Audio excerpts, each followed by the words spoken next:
What's up, guys? My name is Jerry, and today's video is going to be on the Detroit Pistons, and we're going to be talking about the dream scenario of their upcoming offseason, and we're going to jump right into the video.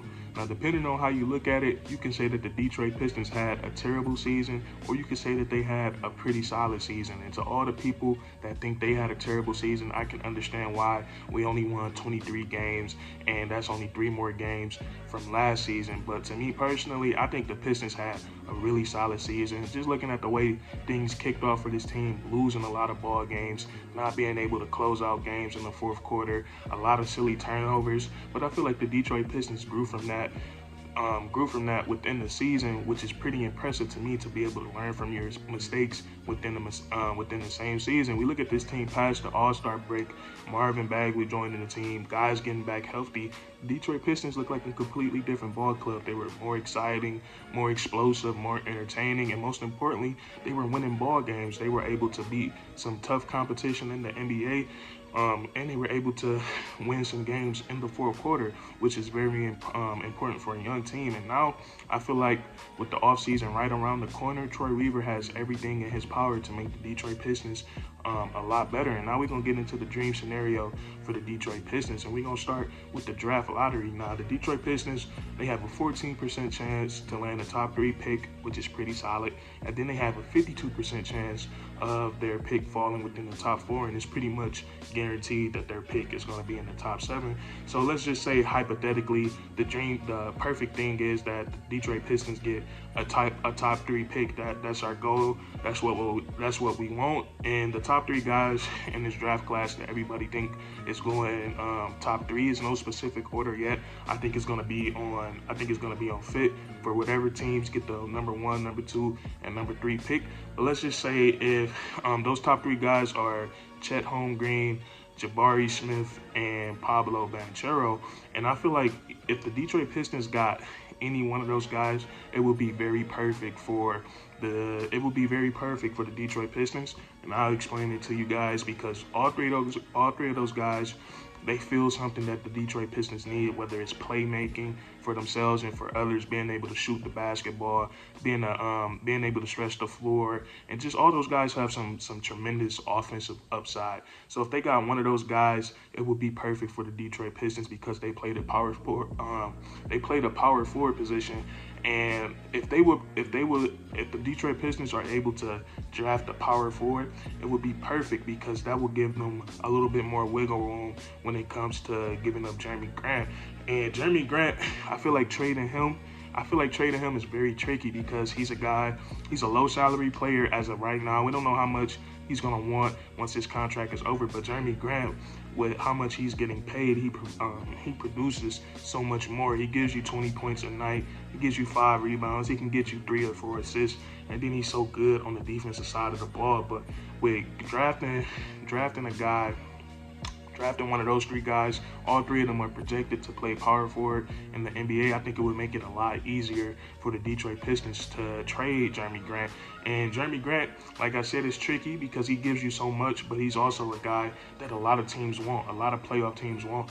And the team that would make the most sense that the Detroit Pistons would do a deal with is the Portland Trail Blazers, because they're a team that has draft assets. And we look at the picks they got. I believe the Portland Trail Blazers, as of right now, they have the 6th pick and the 11th pick in the draft. And I don't think they will trade their 6th pick.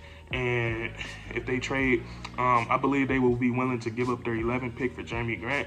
And that just makes a lot more sense for the Detroit Pistons, and it makes a lot more sense for the Portland Trail Blazers, because they're not going into full rebuild mode. We got to remember, they still got Damian Lillard over there, so they still trying to put a winning team around him. And putting Jerami Grant with Damian Lillard will make a lot of sense for the Portland Trail Blazers, which meaning they will be willing to give us their 11th pick.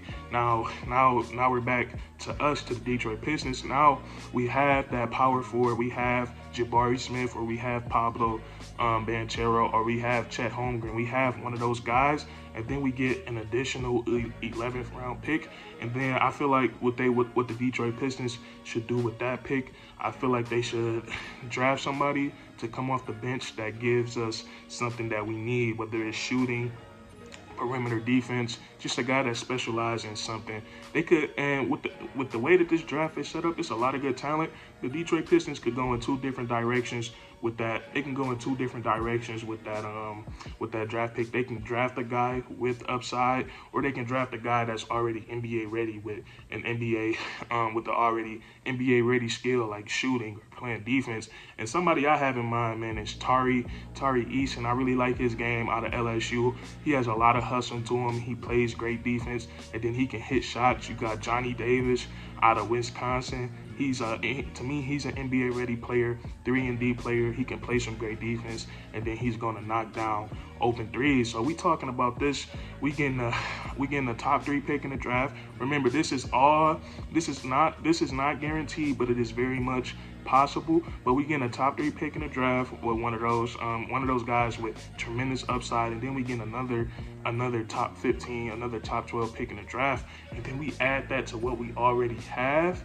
The Detroit Pistons are going to be one of the most young and one of the most exciting teams in the NBA, because now we're talking about Cade Cunningham, we're talking about Sadiq Bey, Isaiah Stewart, Marvin Bagley. We can work out a deal with him. And then one of those top 3 guys that we would draft between Jabari Smith, Pablo Banchero, and Chet Holmgren. Me personally, I would like to see us get Pablo Banchero. I like his game. I would love to see him and Cade Cunningham work alongside one another. And then we'll have Killian Hayes off the bench. And then imagine Killian Hayes with Tari Eason or Johnny Davis off the bench. It would be very fun to see. And then the Detroit Pistons, to keep this dream scenario up for this offseason, we will move to free agency. Let's just say we can pull, I would say the guy with the most upside. I won't call him the best player right now in free agency, but the guy with the most upside in the free agency, and it would make so much sense for the Detroit Pistons, is DeAndre Ayton. And I think this playoff run is going to be so important to him, because if he has a good playoff run and the Phoenix Suns don't pay him, I think a team like the Detroit Pistons could, I think they could go out and try to sign DeAndre Ayton, and we know he's gonna want a max contract. But I feel like I feel like a guy needs to have some type of accolade before he can even sniff a max contract. Like at least make an all-star game first. But when it comes to a guy like DeAndre Ayton, 23 years of age, he's already shown that he has all-star potential in this league. It's honestly like a coin flip. Like, do we want to pay him all this money? Is he going to get his money and get comfortable or is he going to stay hungry? So I think things like that is stuff that the Detroit Pistons, the front office, Troy Weaver, Dwayne Casey, they got to take into account things like that. But Troy Weaver has done a great job since he's been He's done a great job since he's been in the front office for the Detroit Pistons, and I think we can trust him to continue to make the great moves. And another free agent out there that I would just love to see him play with the Detroit Pistons is Miles Bridges, because you can see he just loved the culture. He's from Flint. He loves that Detroit, that Flint culture, and then I think he would just love to be home, closer to where he's from, closer to where he makes his music. So that would be really fun, and we can get Miles Bridges on the team. I think that would make us super exciting. I think that would bring in more fans. But Detroit Pistons, they have a lot of different routes they can go in the offseason. But this just to go over, we would get a top 3 pick. We trade Jerami Grant to Portland to get one of their lottery picks, and then we just build from there. And then maybe we can get lucky and attract DeAndre Ayton in free agency. But that's my dream scenario for the Detroit Pistons. It's really tricky when it comes to trading a guy like Jerami Grant. I would understand if they kept him, or if they did trade him away. I would understand both sides of that. But that's going to be it for this video. If you enjoyed, leave a like, comment down below what you would like to see the Detroit Pistons do this offseason, and then subscribe for more weekly content. We do this all the time, man. And that's curtains.